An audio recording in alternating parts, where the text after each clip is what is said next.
Crawford's got to hurry. Oh, no. Jesperson, half-court lead for the win. Jesperson knows it.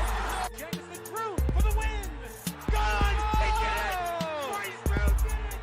Jenkins for the championship.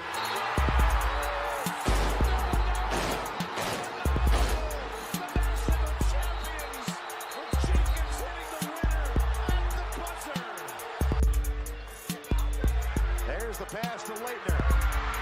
Puts it up. Yes! The time, 18. Shot. Jordan. Michael Jordan. 14 seconds. Brown. Look outside. This is the point where he always hits it. Oh! Aaron Harrison beyond belief.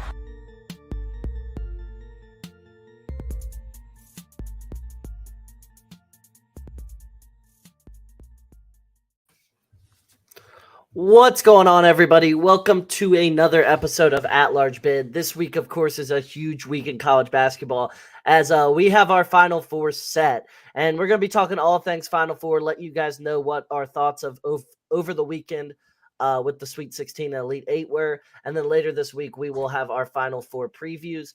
But before we get into this podcast episode, do us a favor and subscribe if you're on YouTube down below. If you are on Apple Podcasts or Spotify, please give us a download. Please give us a like. Please give us a review. It really helps us out a ton. And then follow me and Neil on everything social media. Links will be down in the description. But Neil, how are you doing today, my guy? Good. How are you, man? I'm doing pretty good, and I'm really excited to talk about the college basketball landscape and everything right now with 4 teams left. We're going to go over everything from the Sweet 16 and Final Four. We're not going to get into the Final Four matchups yet. I meant to say Sweet 16 Elite 8, not Sweet 16 Final Four. But we're not going to get into the Final Four matchups yet because we're going to save that for another episode, likely Friday. And yeah, Neil, you excited? Absolutely, man. Absolutely. I think we're all pretty excited for a Final Four that nobody in the I don't think anyone in the world could have predicted this Final Four we got here. So I'm pretty excited for this Final Four and the national championship game. So looking forward to who takes it home. Yeah, if you see the podcast, the title is Our Reactions to the Most Random Final Four in History. And that's not a clickbait. That's not a joke. That's true. That's really, really true. Like, I think it said, how many brackets did it say had this Final Four picked? Like less than 30 or something crazy? Yeah, it was like 0.00% type. Because, like, who's picking that Final Four? Who picked FAU to make the Final Four? Like, who? I know I didn't. Yeah. I know I didn't. I had FAU bounced in the first round. I feel like most people did. Versus Memphis. Yep. And then San Diego State, I had them go into the Sweet 16, I think. Let me think. UConn I actually did have in the Final Four, which I'll give myself a pat on the back for that one. But I did have UConn in the Final Four. I had them beating Kansas, though, in the Elite 8. I didn't think Kansas would get bounced. And then lastly, why am I blanking on the 4th team right now? Miami. Shit. Couldn't think of Miami. I think I had Miami out in the Sweet 16 as well. So, yeah, I only had one of these Final Four teams correct. Most people had 0 of them. And, yeah, my bracket is definitely busted, though. No doubt about that. Yeah, no, mine was busted the very first day. Yeah. So, like, second game, too. So, thank you to Arizona. Second game, he was busted. Thank you to Arizona. So, but overall, this is a pretty random Final Four. But if you're ready, let's break down this Sweet 16 and Elite 8 then. Yeah, I'm ready to break this down. So, just over what happened last weekend, what was the most surprising game to you? Most surprising outcome to a game? I think the most surprising outcome for me was San Diego State over Creighton. In all honesty, I mean, obviously, you watch the game and you see how poor both teams were shooting the ball, but then you got to think the game ends on a free throw, basically, with 1.2 roughly left. Yeah. But then you think, like, San Diego State had Creighton had the easy turnover from San Diego State that led to that bucket to layup there at the other end to tie it with like 5 seconds left, and then Creighton gets a good look at, or San Diego State gets a good look at it to win, but then Ryan Nembhard just gives him the foul, and I mean everyone's kind of upset, like, oh, why would you call that? It was a It was a foul. foul. It was a foul. You It was look at definitely a foul. all the fouls that were called that game.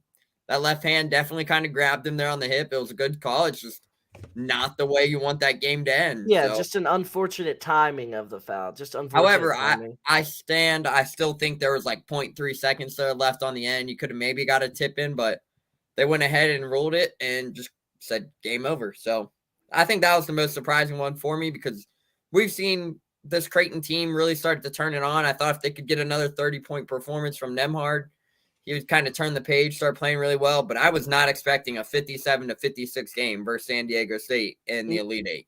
No, I wasn't. And San Diego State, from watching them all tournament, they're not a very exciting team, to say the least. But they're well coached. They play hard as hell, and they grind out victories. I'm going to say Miami beating Texas when Miami had that, or when Texas had that double-digit lead pretty much the whole game. And Miami came back and won. I was extremely shocked by that outcome.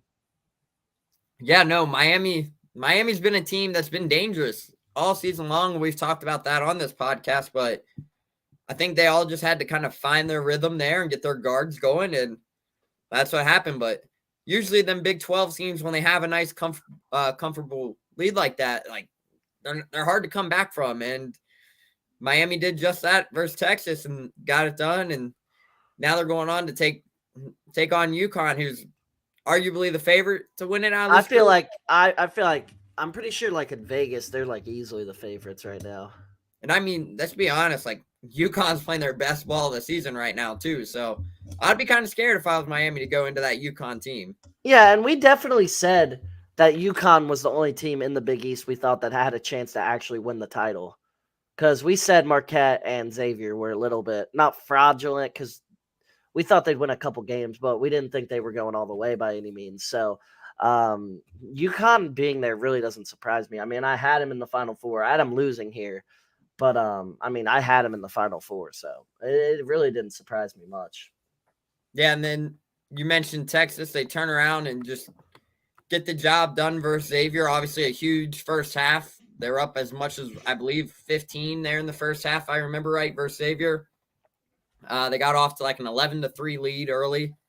Texas never looked back from Xavier there, but that was a good game. I will say I was out watching the game, and obviously being a Cincinnati kid, we were out.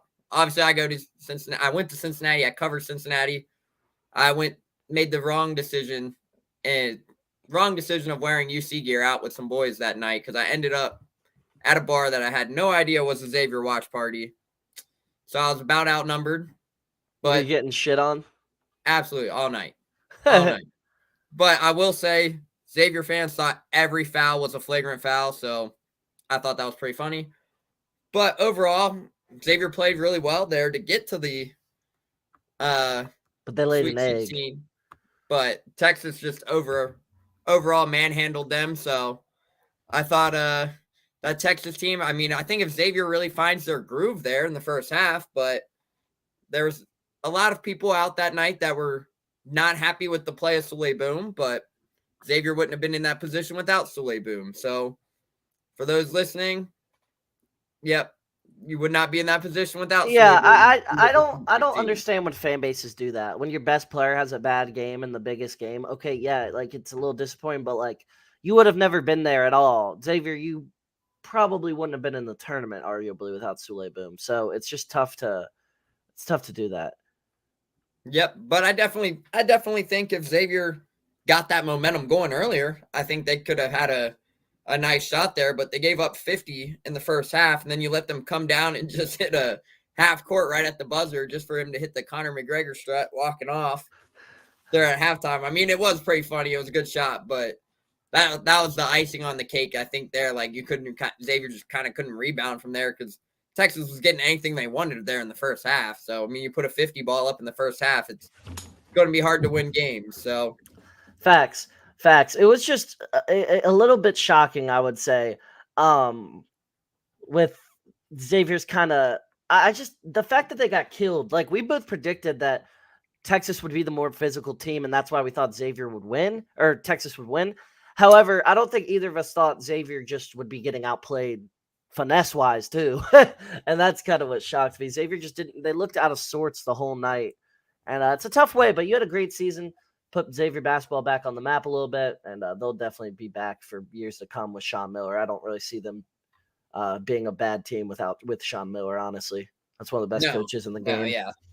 They'll be in a they're always going to be competitive with Sean Miller. Yeah, no, most definitely. And Sean Miller is arguably one of the best coaches in all of college basketball. Yeah. I think Xavier's in great hands. Now they just have the options, like what's next, because obviously for that Xavier team, as long as he doesn't leave them again. If he did that, that'd be there'd be riots. I don't think Sean Miller would do that. Not right now. But I think he's content there now. Now the question for Xavier is up in the air on what's next. Colby Jones is more than likely NBA bound, projected late first round pick, early second round. He needs to go now because I don't think his draft stock's going to improve by staying in college. I think this is about as high as he's going to be, so he needs to just leave. I think the smart financial decision for him would be to leave Xavier. So you see Colby Jones potentially leave. Jack Nungy will be leaving. Adam Kunkel will be leaving. Sully Boom will be leaving. Zach Freemantle could potentially be leaving. I think he's back. I think Fremantle's back, honestly. But either way, this Xavier team is going to look a lot different next year. But under Sean Miller, you can't ever doubt him out. They have a very good recruiting class. So overall, I think Xavier will be a team to keep an eye on here this offseason. But some other games we could talk about there. I will say this real quick. Just get this in lastly. Xavier's going to be active in the portal. They're going to be active in the portal. The Big East isn't a conference where you can just throw out 3 freshmen or 4 freshmen because these freshmen aren't 5-star recruits. You can do that when you're Kentucky or Duke or North Carolina and they're all 5-star recruits and they're top 5, 10 players in the country about to be top 10 picks. You can't do that in the Big East with 3 and 4 stars. You can't. So they got to get in the portal. They got to be active in the portal. No, I agree with you there. And I think another game we can kind of mention too there in the Sweet 16, I thought Princeton played Creighton really well in the Sweet 16. I thought first half handled them. I think it was a 5-point game at the half, if I remember right. Yeah. But Princeton was giving Creighton a run for their money early. Obviously, Creighton gets the job done, but overall, I thought Princeton held their own. I don't know what you thought there, Parker, but man, that Princeton team was fun to watch this tournament. Princeton was a legit squad. I mean, I picked them on the last episode to beat Creighton, and I mean, it almost happened. Honestly, they were a legit squad all year long, especially in this tournament. They just showed the world like what people didn't see all year because nobody out there is watching the Ivy League consistently, unless you're obviously a Princeton fan. But I mean, it was really impressive to watch. I'm not even going to try to pronounce his name, but the big man for Princeton was a beast. He definitely turned some heads. Number 20 for Princeton. I can't pronounce that name. I forget how the announcers were pronouncing it. Yeah, no, I'm right there with you. I can't pronounce that one. But Evboomwan, maybe. Yeah, but then we're looking down at this bracket. I mean, FAU got the job done versus a Tennessee team that we thought was not that good all season. So I was not surprised to see that one. Yeah, no, but I was shocked to see it because I just thought that was a bad matchup for FAU, honestly. And Tennessee looked like they had finally been playing good for the first time all year.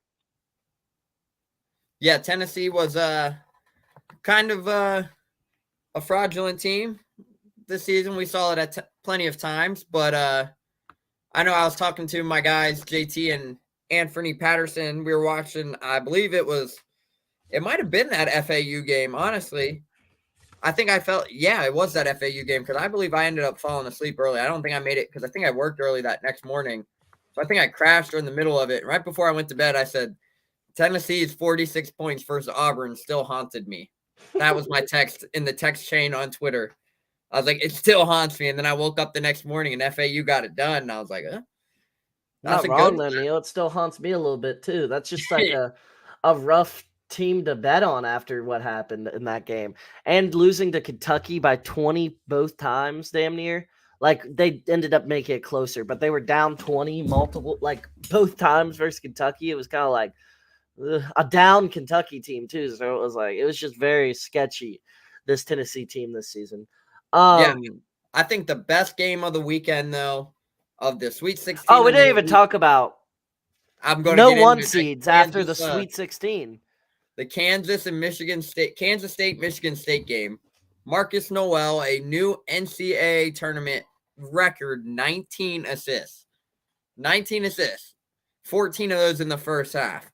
I mean, Parker, I think that's probably one of the best games that we have seen in NCAA tournament recent in what, maybe 5, 6 years, maybe a little longer. Maybe ever. Seriously. Yeah.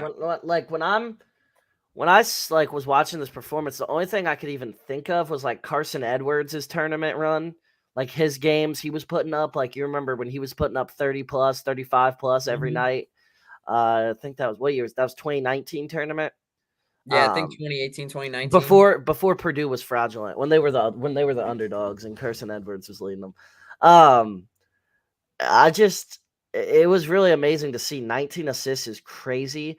And then their team, that was just an all-time classic game versus Michigan State. We knew Michigan State was going to be prepared. We knew Michigan State was going to play well. I mean, they have one of the greatest 5 college basketball coaches ever. So they're always going to be prepared. They're always going to play well. It was just up to a matter of like if Kansas State could match their intensity and everything like that, and they did. And then my shocker of the tournament so far was FAU beating them the way Kansas State had been playing. That was very surprising to me. I agree with you there. I just did not understand the last possession there for Kansas State. I What just the didn't understand hell? it. Just Just threw a did not pass understand it. 40 feet away from the basket. Like, what was that play? I don't know. I didn't understand that last play. I thought they could have got a better look and maybe Easily could have got a better got the look. That was ball a horrible into look. Noel's hands or even Keontae Johnson's hands. I thought they could have got a better shot off, but they decided that route. So, They decided nothing route, I guess. Get no shot up route. but we briefly hit on it on the Michigan State Kansas State game. Parker, I need your instant reaction and your thoughts on the fake argument with Jerome Tang of Marquise Noel to go over the top, throw it up there for the Keontae Johnson reverse slam. What did you think on that play? That was fire. That was cool. I was confused what the hell he was screaming with his coach about, like during the play. The announcers didn't even like notice it. They didn't say anything. And I was watching. I was like, he's screaming at his coach. And then the lob came, and that was crazy. And then trying to think back, thinking about that game, I feel like Michigan State just didn't get great possessions at the end of that game. Just didn't really get good looks. And Kansas State made the free throws, and it was game. Yeah, Kansas State just knocked them down there at the end. But a game we haven't discussed was: did you expect a 30-point blowout, UConn over Gonzaga? Because I didn't project the 30-point blowout. I didn't think that No. was possible. But I mean, nothing surprises me with Gonzaga in the tournament. We knew it was coming. We did. But I was not expecting a. Once Gonzaga got in the Elite Eight, it's like they're not winning it. I'm sorry, it's Gonzaga. Like, is it going to be one of the greatest disappointments ever if Mark Few never wins a title? Like, seriously, I they think have so. been so like I get. Well, it's not in this sense, and the fact that he's made a program a powerhouse. You know what I mean? It's not in that sense. A small school to a powerhouse. It is, though, in the fact that they are constantly ranked top 5, constantly a 1 seed, made the Sweet 16, what is it, 9 straight years? They don't get bounced early. They get bounced in the middle of the tournament. And Yeah. how And many they Final just- Fours has he been to? Like 2? Yeah, I think 2. The 1 year, 2017, I want to say. And then just obviously the COVID year, 2021. Where they lost in the championship. And that was his best chance to win a title. That team was stacked. That team was pretty stacked. But the one matchup I wasn't surprised about, and it's been a thing I've been saying since I saw them for I think it was 3 straight days down at the AAC tournament was that Houston was beatable by any team, and I was kind of going to get to that when I was like, hey, what if Kansas gets to this like not Kansas, if Houston gets to this Miami team, what could happen? And we saw the outcome. Miami gets a huge win over Houston, the number 1 or the number 2 overall seed. They were the final 1 seed remaining after Bama fell to San Diego State, 89-75 in favor of Miami. What did you think of that performance there, Parker? Was that something you expected, a 14-point blowout there for Miami and Houston? No, I definitely didn't expect it. You picked that game, actually. I did not. I had Houston winning that game, and definitely surprised me a bit to see Houston go down like that. Houston's kind of fraudulent too. Not gonna lie, they tend to make a run each year, but I mean they're constantly a 1 seed as well.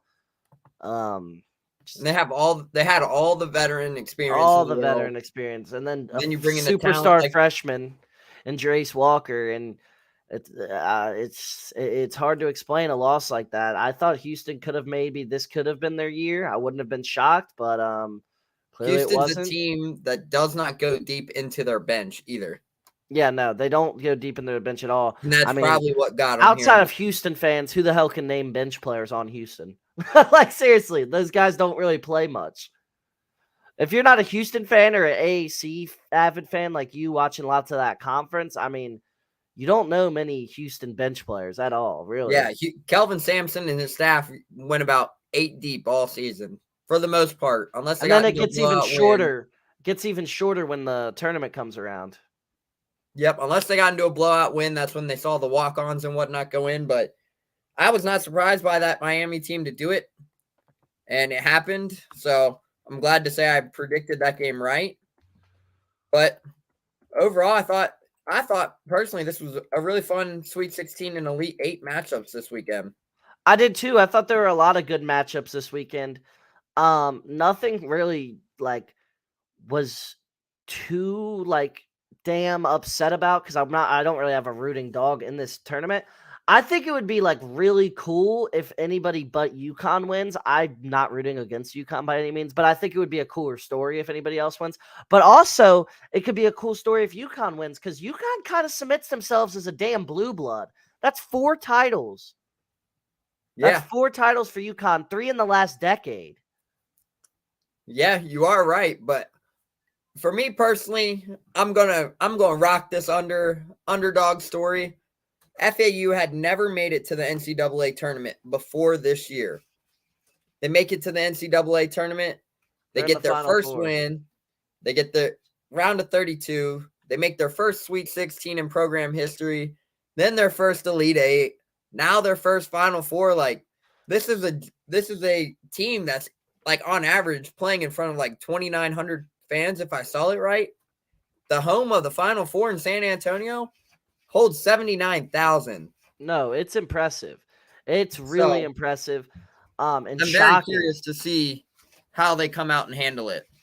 Yeah, it's really impressive and shocking. Like you've talked about, this FAU team, just what a run by them.